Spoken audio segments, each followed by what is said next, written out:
मोहम्मद यूनुस की शय पर बांग्लादेश के कट्टरपंथी बेकाबू हो गए। बांग्लादेशी जमात के लोगों ने मंदिर में घुसकर पुजारी की पीट पीट कर हत्या कर दी।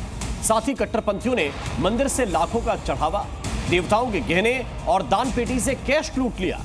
बांग्लादेश में हिंदुओं पर बेइंतहा जुल्म की दिल दहलाने वाली ये रिपोर्ट आप देखिए। बांग्लादेश में आखिर कब रुकेगा हिंदुओं पर जुल्म? पहले खुलेआम हिंदुओं पर हमला, अब दिन दहाड़े हत्या। बांग्लादेश से पहले हिंदुओं को धमकाने और मारने पीटने की खबरें आती थी, लेकिन अब हिंदुओं पर जुल्म की इंतहा हो गई। बेलगाम कट्टरपंथी चुन चुनकर हिंदुओं को टारगेट कर रहे हैं। बांग्लादेश के नाटोरा से हिंदुओं पर जुल्म की बेहद हैरान और परेशान करने वाली खबर आई है। यहाँ केंद्रीय शमशान घाट मंदिर में कट्टरपंथियों ने पुजारी की हत्या कर 45 साल के पुजारी तरुण दास नाटोरा के ही अलाईपुर के रहने वाले थे। तरुण दास ने 24 साल तक इसी मंदिर में सेवा की। ये तस्वीर बांग्लादेश के हिंदुओं की बेबसी की है।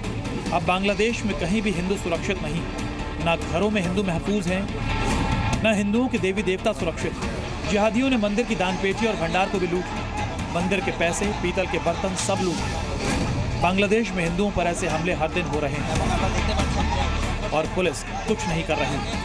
हिंदू मंदिर के पुजारी की हत्या के बाद राजशाही से सीआईडी और पुलिस की टीम मौके पर पहुंची। जरा सोचिए, जिहादियों ने रात के अंधेरे में यहाँ धावा बोलकर पुजारी की हत्या कर दी, जबकि पुलिस के मुताबिक पुजारी तरुण दास बीमार थे। यहाँ विचलित करने वाली बात यह है कि बीमार देखकर भी कट्टरपंथियों ने पुजारी पर कोई रहम नहीं दिखाई और उनकी निर्ममता से हत्या कर दी। पुजारी के शव को देखकर ही समझ आता है कि कितनी बर्बरता के साथ उनकी हत्या की गई।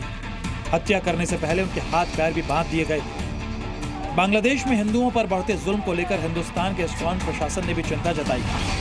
हम बांग्लादेश सरकार और सभी वहां पर अधिकारीगण, पुलिस इत्यादि से निवेदन करते हैं कि वहां के सभी नागरिकों को, विशेष रूप से अल्पसंख्यकों को पूर्ण रूप से सुरक्षा दी जाए। हमारे जितने भी वहां पर मंदिर हैं, जहां पर स्वेच्छा से सभी नागरिक अपने अपने धर्मानुसार प्रार्थना इत्यादि कर रहे हैं, उन मंदिरों की सुरक्षा हो, उन विग्रहों की सुरक्षा हो और उन भक्तों की सुरक्षा हो। जाहिर है कट्टरपंथियों के सामने मोहम्मद यूनुस बेबस नजर आ रहे हैं, जिससे हिंदुओं पर लगातार हमले हो रहे हैं। अभी हाल ही में भारत के विदेश राज्य मंत्री कीर्तिवर्धन सिंह ने संसद में बताया कि इस साल 8 दिसंबर तक बांग्लादेश में हिंदुओं और दूसरे अल्पसंख्यक समुदायों के खिलाफ हिंसा की 2200 घटनाएं हो चुकी है। ये आंकड़े बताने के लिए काफी हैं कि बांग्लादेश में अल्पसंख्यक हिंदू कितने बेबस हैं। बांग्लादेश में हिंदुओं के साथ हो रहे अत्याचारों को लेकर मोहम्मद यूनुस की वैश्विक स्तर पर बेइज्जती हो रही है, लेकिन लगता है कि तानाशाह यूनुस को कट्टरपंथियों के इशारे पर नाचने की आदत हो गई, इसलिए जमात के कट्टरपंथी हिंदुओं पर खुलेआम जुल्म कर रहे हैं। ब्यूरो रिपोर्ट, जी मीडिया।